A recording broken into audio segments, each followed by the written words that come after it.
Thank you for listening to the Matt's Movie Reviews podcast, available on iTunes, Spotify, Podbean, and Stitcher. Also, please follow Matt's Movie Reviews on Facebook, YouTube, Parler, and Instagram. And of course, be sure to visit www.mattsmoviereviews.net for the latest reviews, top 10 lists, and more.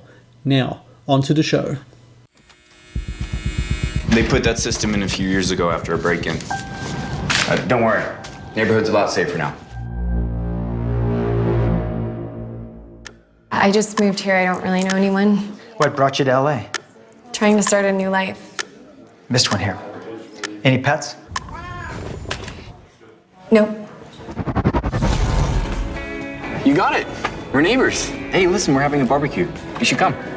Welcome. We'd like to make this place feel like a real neighborhood. And we all kind of take care of each other here.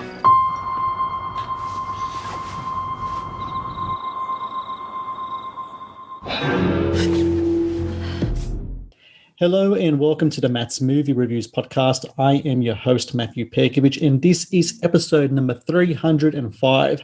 Out now in Australia on DVD and digital is Apartment 1BR, a psychological horror that stars Nicole Bryden Bloom as Sarah, a designer with aspirations to make it big in Los Angeles, only to find herself in the grasp of a sinister cult. Engrossing, intense, and absolutely relevant, Apartment 1BR has proven to be the breakout horror hit of 2020, and I'm happy to say that joining me on the podcast now is a writer and director of Apartment 1BR, David Marmor. David, I thank you very much for joining me. Well, thanks for having me. It's really interesting. I've been reading up a bit about the history of this movie, and you said before that the movie itself has some basis of your own personal experiences of moving to Los Angeles some time ago. Can you just delve into that a little more for us? Yeah, I mean, obviously not in any literal sense. The apartment I lived in when I moved was not, home to a sinister cult. But the movie really came out of the feeling that I had when I moved to LA and I lived in an apartment that's really quite similar to the one that's in the movie. I hadn't lived in this kind of environment before. I came basically from a university town in Northern California, which was very kind of suburban. And then, I'd been to college and so forth, but I had never sort of moved all by myself to a city where I didn't know anybody. And Los Angeles is a particularly anonymizing city. Like you move in there, and so many people move in there with big dreams, as I did. And then you get there and it can be overwhelming because you just feel lost. You feel like you are just in a sea of people. And I found that the apartment felt kind of like a microcosm of that or in some way. It's very beautiful. These apartment complexes in LA, they have palm trees, they have pools, there's sun. So it's like weirdly incongruously cheery, and you'll wave to people on the breezeways and so forth. But I found it never went past that. I didn't know anyone's names. I was sharing walls with these people and I didn't know anything about them.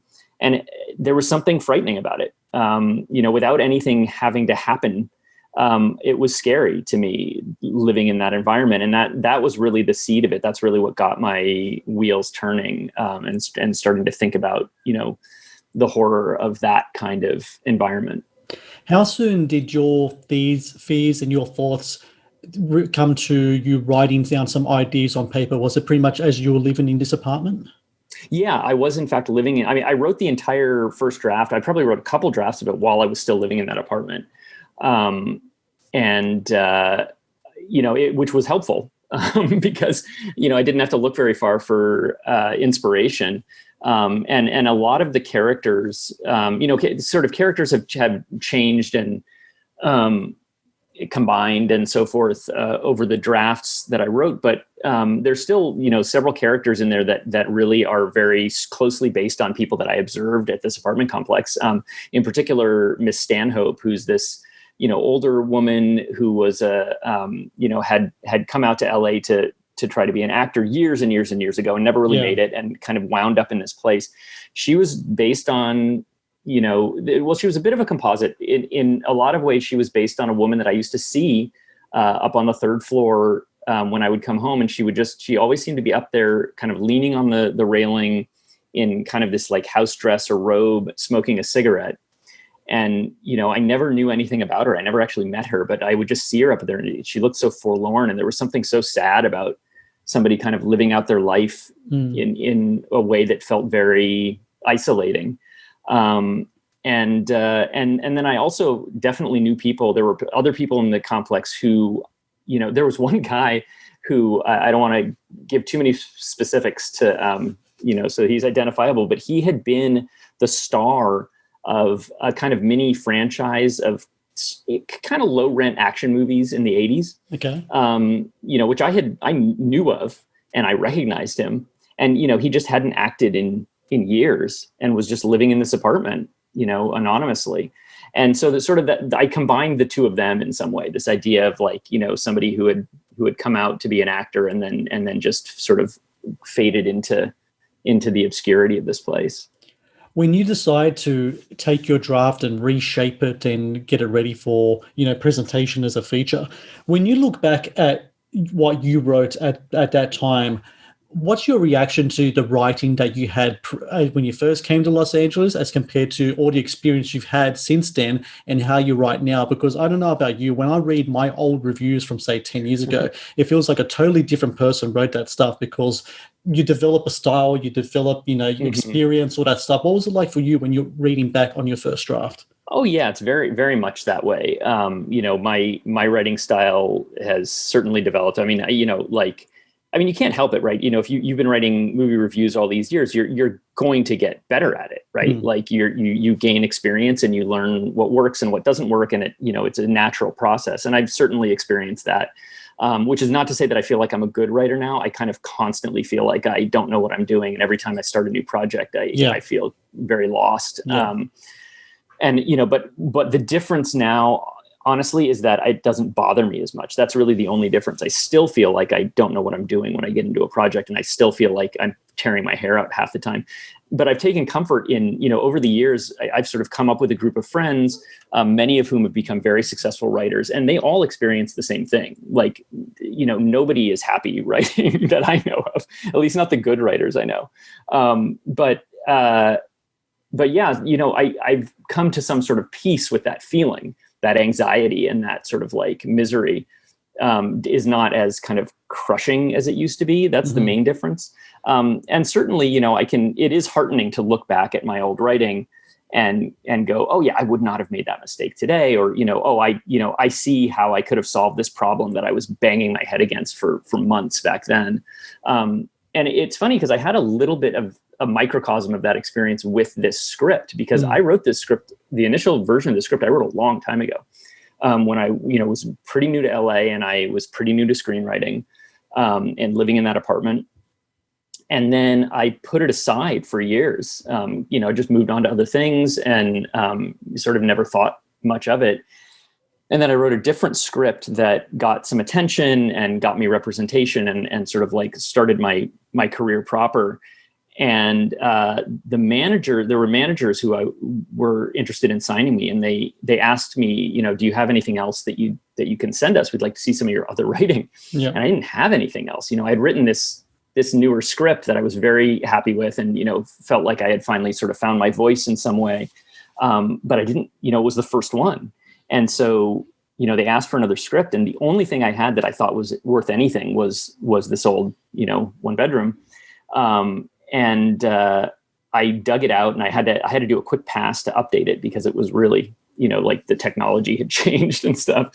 And I sent it to them, and then to my surprise, they really responded to it. I ended up signing with them, and they actually ended up as producers on the movie. But sorry I'm going about this in a very roundabout way. But the point is that, like, that when they said, look, I think we can set this up for you to direct. Then sort of my next order of business was to go back to the script and rewrite it. And so I got a chance to kind of look at my writing from several years earlier and feel like, oh, I see how to fix this. Well, not so much even how to fix it. It's just like, it was not the script I wanted it to be. I think part of what happened was, when you're starting out as a writer, it's very easy to feel like you have to fit into genres, fit into kind of what is out there. And I had this idea, but I think when I first wrote it, I thought, it has to like fit into these kind of horror tropes. And so the draft I had written was very heavy on, like, there was a lot more violence in it. There was a lot more, it was almost, it wasn't quite torture porn, but there was very much more like physical torture in it.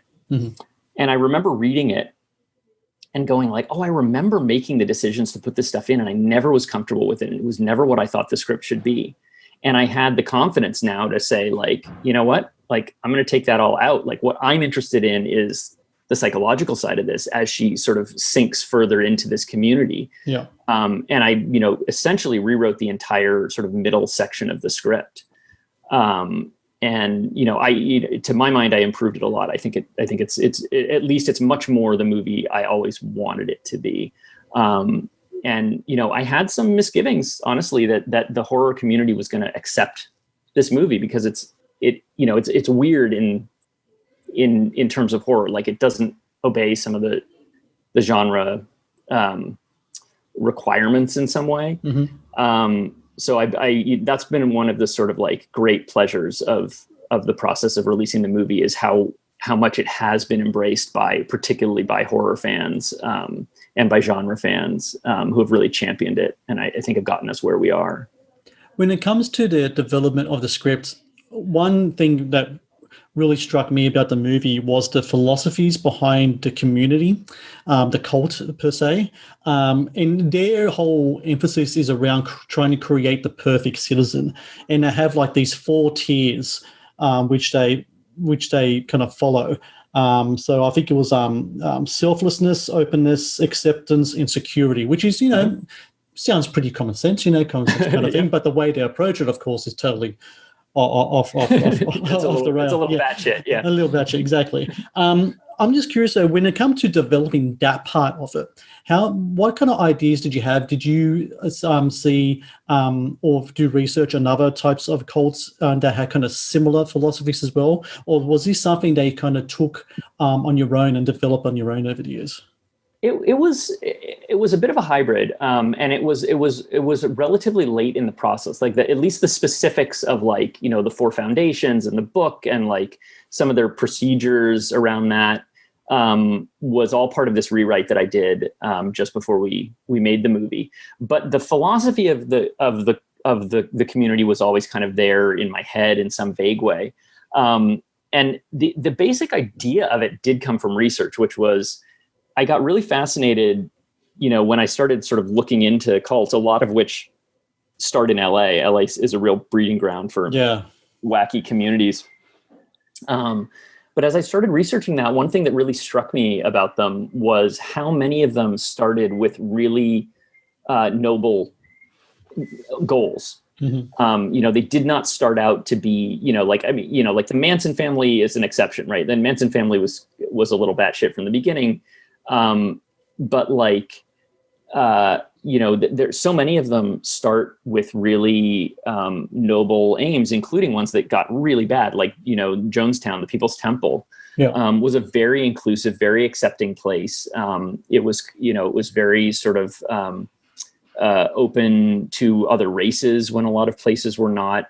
And I got really struck by a group called Synanon, which is probably the closest analog to the community in the movie. And they were started in the late 50s by a guy named Charles Diedrich as a drug rehab when there really was not a place for people to go who were addicted to drugs. Right. And they were providing this service that was very much needed, and they were doing it non-judgmentally, and were quite successful at it in the beginning, actually, to the degree that, they got government contracts. There was a kind of a laudatory movie made about them. But at some point, the leader, I think, had kind of a narcissistic personality, and ultimately he decided nobody could ever be cured of their addiction, and everybody had to come live with them. And they bought this big property, And then it sort of slowly curdled into this violent cult. That process I found really fascinating. So I always felt like I wanted, I wanted that sense. And so what I did when I kind of came to think of like, what are the specifics of their philosophy? What I basically did was go like, what do I think would be the best way for everyone to live if we could all live this way? I basically thought well, I'm going to create my own cult. Like if I, how would I think would be like the way to create harmony and happiness? And, it is largely what they espouse, which is, people not thinking only of themselves, people feeling a strong sense of community, being open and honest with each other, accepting each other as they are. And I basically created that. I tried to create as sort of appealing an underlying philosophy as I could, because I thought that would just ring truer in some way and also make it scarier in some way, that it was, that these were people who really believe they're the good guys. That was a direction I gave all the actors on set was, you guys are the good guys. Like there was never to be any hint of sadism. What they are putting Sarah through is they truly 100% believe is for her own good. It's going to make her life better. So that was sort of the way I came to that. The production on the film, you kind of went through your own little apocalypse now with this thing. You had to deal with quite a lot of things, actually. I mean, you had the wildfires that were near there. They pretty much almost shut down production, didn't it? Yes, yeah. So the wildfires, I think, were sort of raging within a week or two of when we were supposed to start shooting. And they had to evacuate our production office, and they were sort of threatening the area where the apartment itself was, where the actual apartment that we were using for the exteriors, and making the air quality bad. It was dicey there. If they had gone on for a while, we at least would have had to push production back. You also had a truck stolen with a lot of goods in it as well. And I think the biggest one that was going back to the Apocalypse Now comparison, you had a lead actor who actually dropped out with like a few days to go to production. And I think that was a blessing in disguise, really, because Nicole Bryden Bloom is just fantastic as Sarah. I know she came really late into production, but what she did on screen was really fantastic, because it's one thing where you can personify what's happening externally to a character through the different violent means and such, but getting that internal thing that's going on within the character that Nicole did with Sarah and projecting that with such great just such great clarity and poise without going overreaching. I think it's just such a great balance that she got there. I agree. I mean, when you are filming her and you're watching edits and all that stuff, you must be thinking to yourself, well, it's a good thing this other person dropped out because we got a lottery ticket right here. Well, I would say, I mean, I was, aside from the immediate stress when the other actor dropped out, because it really, it happened so late that it really threatened to cancel the entire production. Like there was a chance we weren't going to be able to make it. But I immediately thought this could be a blessing in disguise, because I had actually always wanted to cast Nicole on purely creative grounds. She had been my first choice. And I think probably the first choice of the producers as well, but they're producers and they have to look at the bottom line. And so, we had an opportunity to cast this other actor who was, somewhat famous and had a big social media following and so forth. And they basically said, look, we have to cast her because she wants to do it. And, we'll be in the black immediately. And, I gave them my arguments against it and then said, I understand you guys are writing the checks and I'll make the best of the situation. And to be fair to her, she's a very good actor. I got to go to rehearse with her in Toronto, and she's very skilled. But the problem I always had was that she was not right for the part. She just did not feel like Sarah.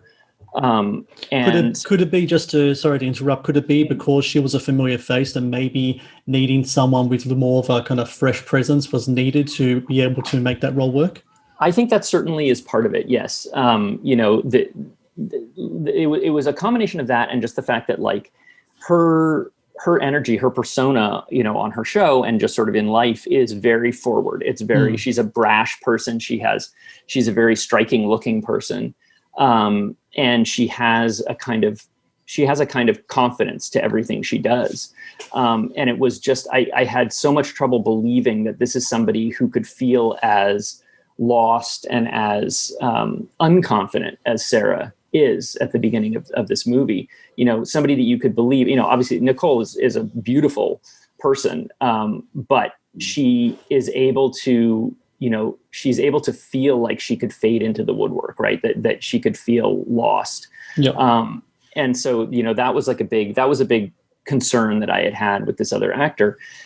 Beyond that, I had just been so blown away by Nicole's audition. She put herself on tape. She's New York based. And she had put herself on tape. And, when I do these auditions, I intentionally give the actors very difficult scenes because I kind of want to see what they do with them. I want to see how they, I'm not expecting them to get it right necessarily. I just want to see what the choices they make. And Nicole was one of the only actors who surprised me with the choices she made. Like she had obviously like understood the script, like on an extremely deep level. And she made surprising and interesting choices just in this audition tape.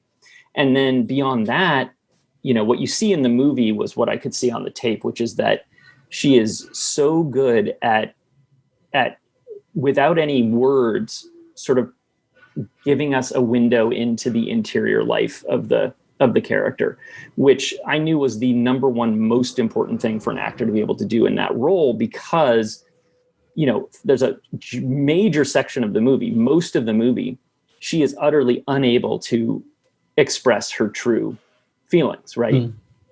Everything she's saying is kind of the opposite of what she's feeling, or she's not able to say anything at all. Yeah. And it's, and so much of the movie, it's a subjective movie. We're in her head, we're watching her almost the entire time.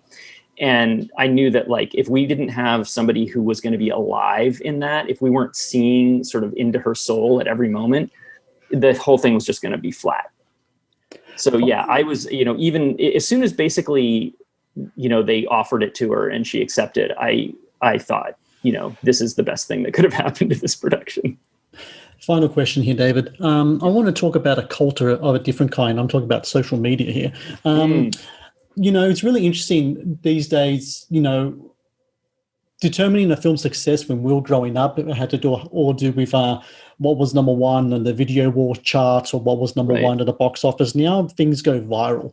And when Apartment 1BR came out in the States, and it's titled 1BR in the States for anyone listening, when that came out, that film went viral. I mean, all over social media, people were talking about it.